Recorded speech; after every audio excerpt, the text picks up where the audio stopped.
Hello and welcome to Start Over Coffee. My name is Shaquila Smith. I am a product marketing analyst here at Start. So Start Over Coffee is all about having conversations with creators in the Salt Lake City area. And today we'll be interviewing Andrew Pignanelli, who is the CEO and co-founder of Decheque.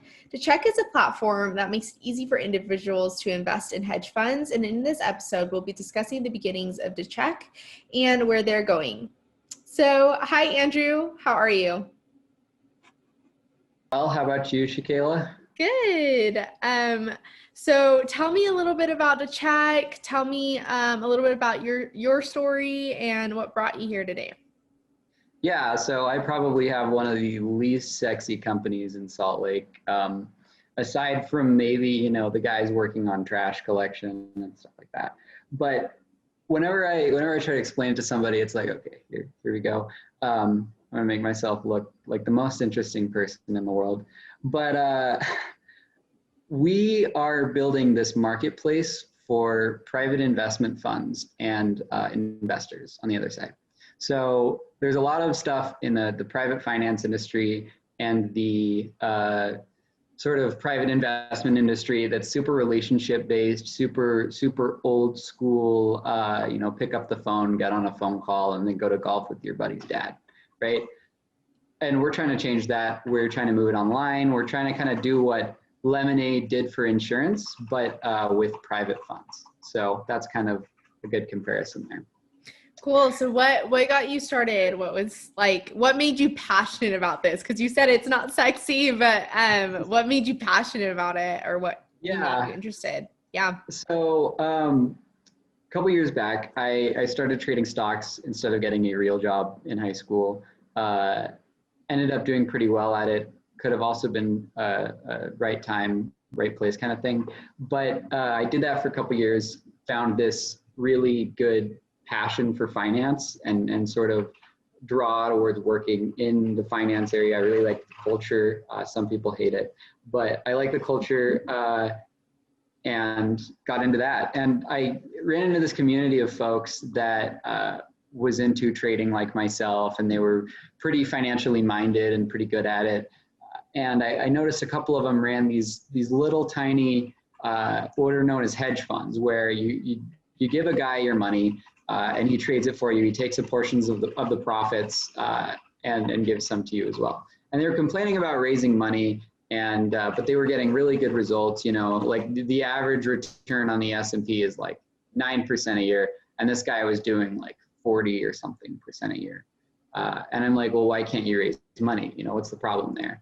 And it just, after I kept doing some research, I found out that this whole industry, it just sucks. Like, it's really old. And as I said before, golf game based. And I kind of hate that. I hate the whole boomer methodology of an industry. So we're kind of there trying to make it more modern and bring it into the future. And so that's kind of how I initially started it. I kind of always wanted to get into startups too, but I didn't really have sort of the thing to get me into startups, right? Everybody, there's two kinds of people that start companies. The ones that start all these little companies and they have sort of ADD when it comes to actually doing something. That was me before last year. And then I kind of found this thing. I'm like, okay, I could probably spend a couple years on this and not get bored.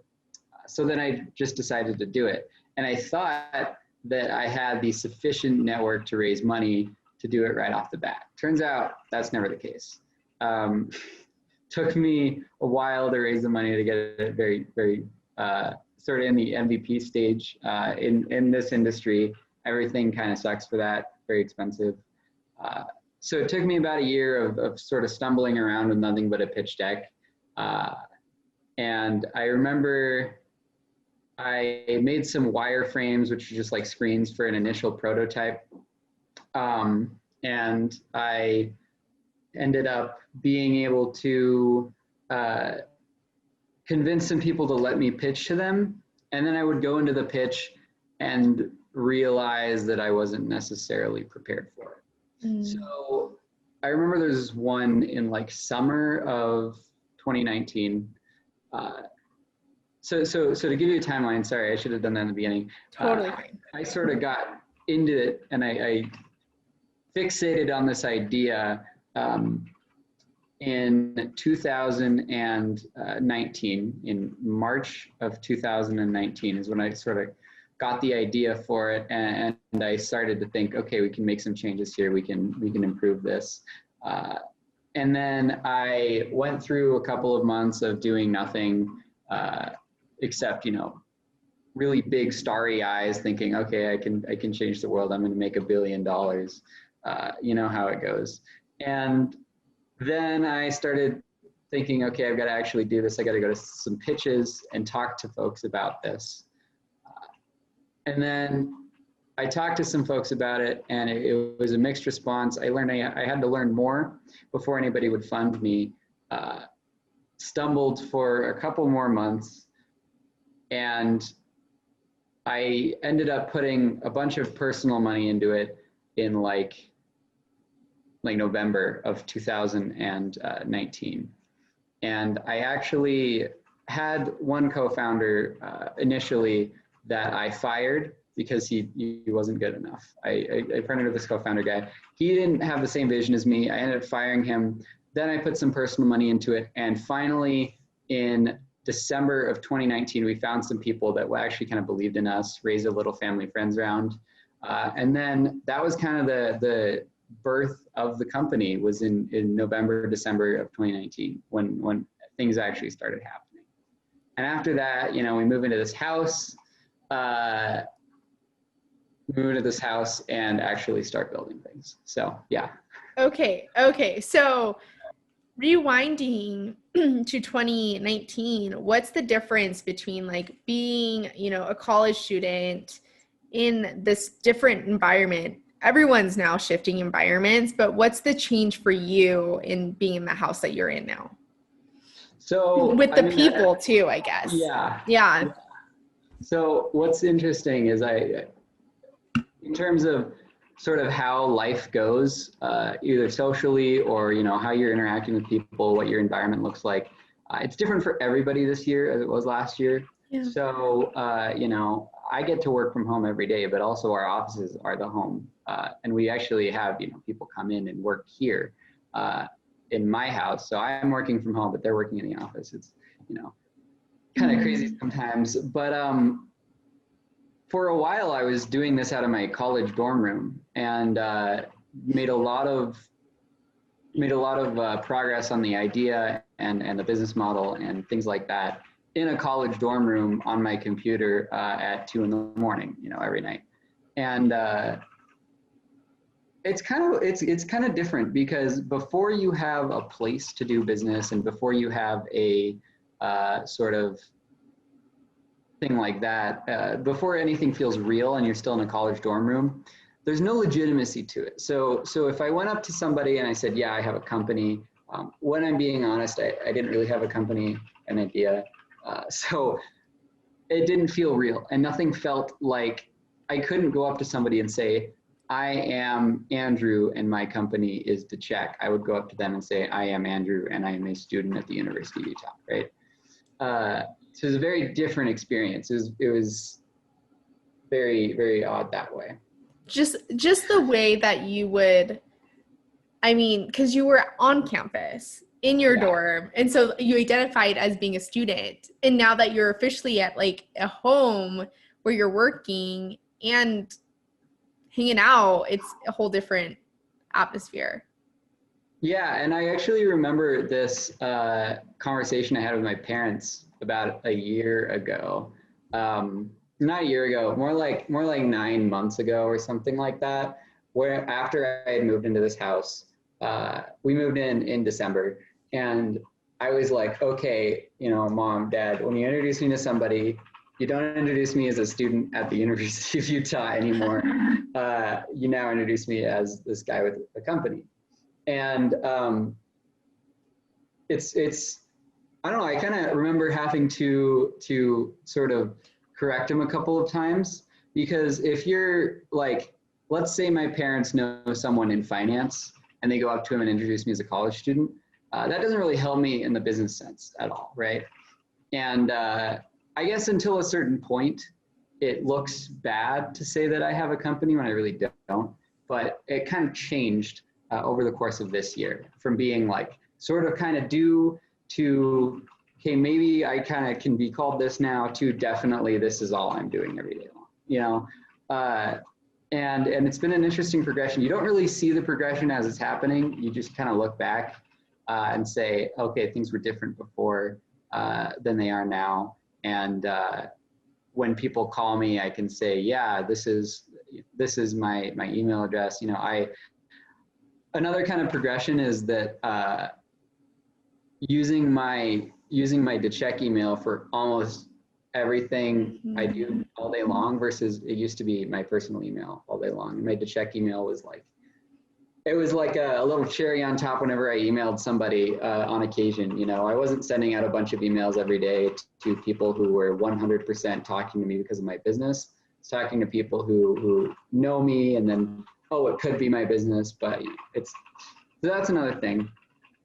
It's very interesting to look back. Yeah, I think imposter syndrome is real, especially as an early stage startup, because you don't feel like you're legit yet until you have enough capital or you have a team or some sort of tangible thing. When you have like a website, it doesn't feel like you're legit yet. So I think imposter syndrome is real, and I think it's something that will continue in your life as well as everyone else's. I think people go through phases all the time.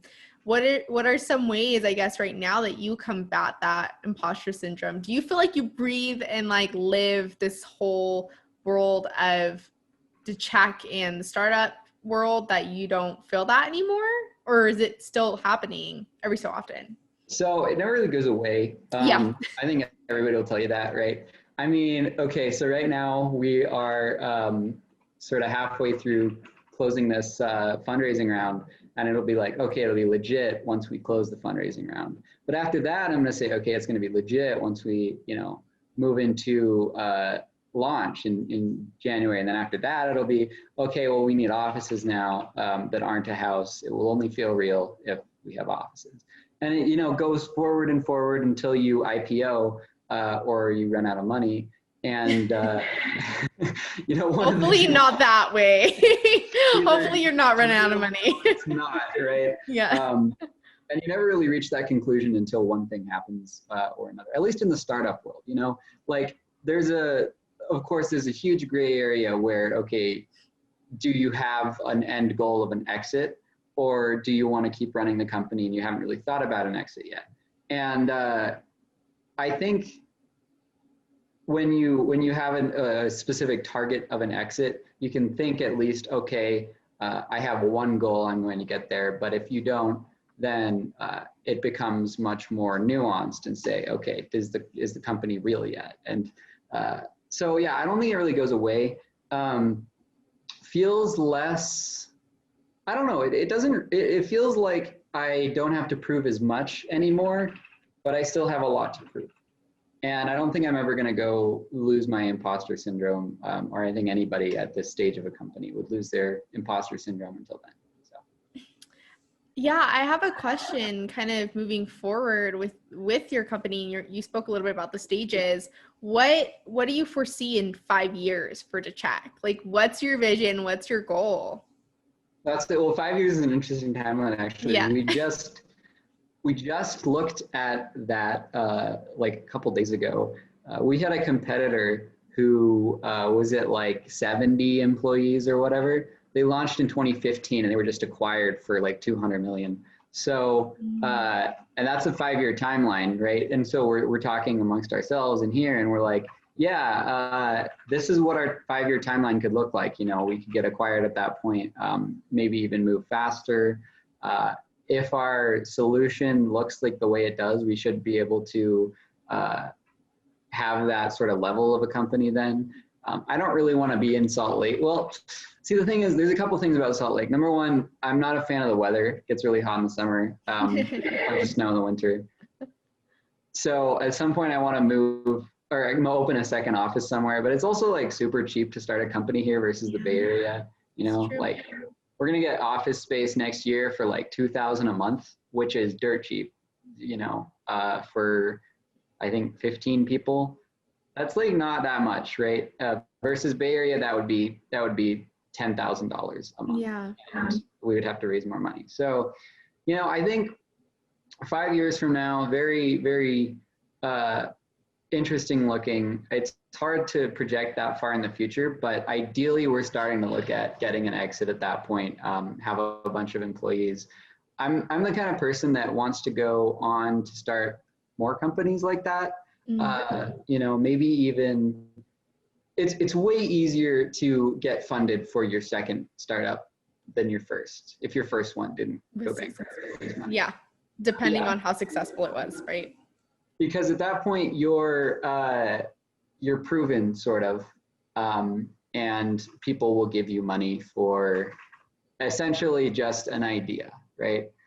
So one of the challenges we've run into so far, and it's an understandable challenge. None of these things are like I'm complaining about it. It's just, this is kind of something you run into when you're, first of all, starting your first company, second of all, young, third of all, not directly from the industry, is we've had all these different sections of having to give ourselves and give our idea more legitimacy and lower the risk of investing in us. So, and if we were, let's say we were from the industry, or we had already started and exited a company as a founding team, we would have a much easier time raising a significant amount of money pre-revenue. Because one of the problems with starting this kind of company is we have a barrier of about $400,000 that we have to get past, or we can't collect any money. And so we've had to figure out, okay, how are we going to get to the point where we can raise money past that barrier? And so that's where we've been running into continually is, okay, we have to de-risk our idea a little bit, de-risk the value proposition, prove to people we can get to revenue. And after that, it's more like we can now do all of these things. And so, the ultimate goal is to be able to start another company like this without having to spend an entire year de-risking it. I see. Okay, so this is kind of the first before many. This is the first before many. Decheque is the first before many. It's not like you're trying to be the next Facebook or Airbnb or whatnot. You're just trying to get acquired. That's the goal. Yeah.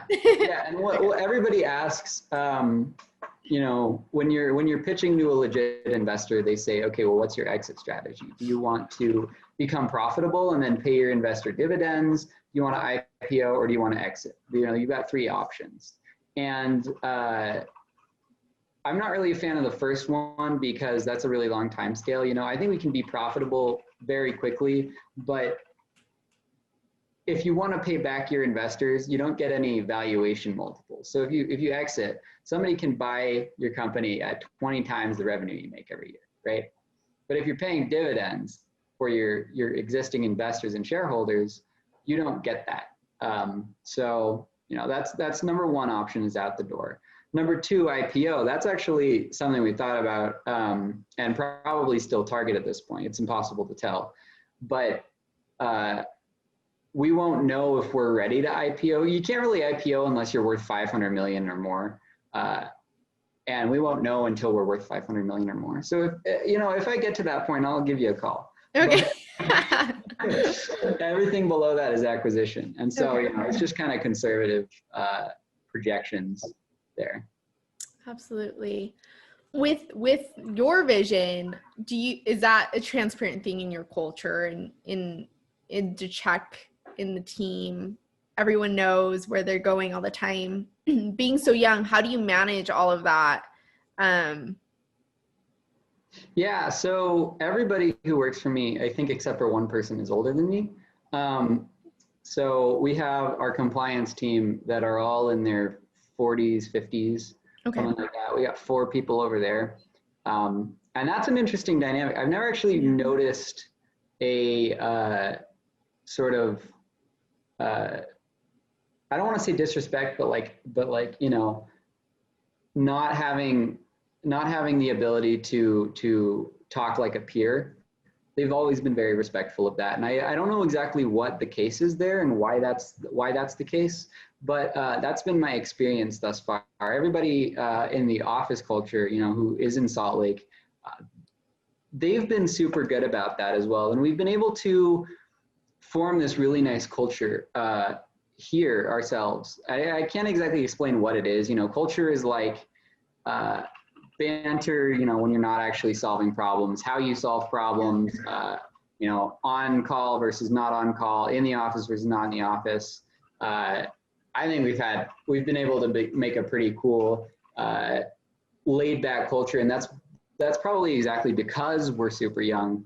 And that's always going to be the case. You know, even if the majority of the people in my company, let's see, we have 30 people about 2 years from now, and the vast majority of them are between the ages of 30 and 50 years old. I mean, in finance, you know, that's the majority of the folks you'll see. I'm still not going to let the college culture, you know, kind of go away. And definitely because we're 2 blocks from the university, and definitely because, you know, we're in a house instead of an actual office. There's more of that, and sometimes it can become overwhelming. You know, we have a fully stocked bar cart right 10 feet that way I can see from here. And that probably won't be the case in the offices. But the whole, like, move super quickly and be able to adjust to things really fast, and things like that, and not really minding more personal things in the office is really a big part of our culture, I would say, and that's never going to change. And especially the youthfulness, you know, like it's the second slide in our pitch deck, which is a super, at this point, super corporate looking, each slide sort of looks like a business card. The second slide in our pitch deck says, our job is to make private finance suck less. You know, I mean, we still got the branding of an older company, but the culture of a younger one. And I don't think I'm ever going to let that go away. Do you think that a lot of that language is, so you're trying to mix the youth element to the finance sector with your culture and your internal team? Like, what's the language that you use that's so critical in value to creating that culture?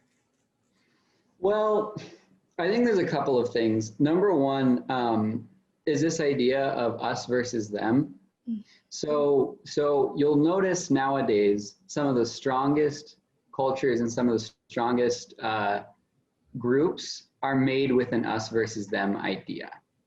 And whether that us versus them actually exists or not is one thing, but the idea is another. So, for example, our office culture is we are not directly in the finance industry, and we are fighting to change and disrupt the finance industry. And that's sort of the difference between launching a legacy style boutique firm versus launching a startup style firm.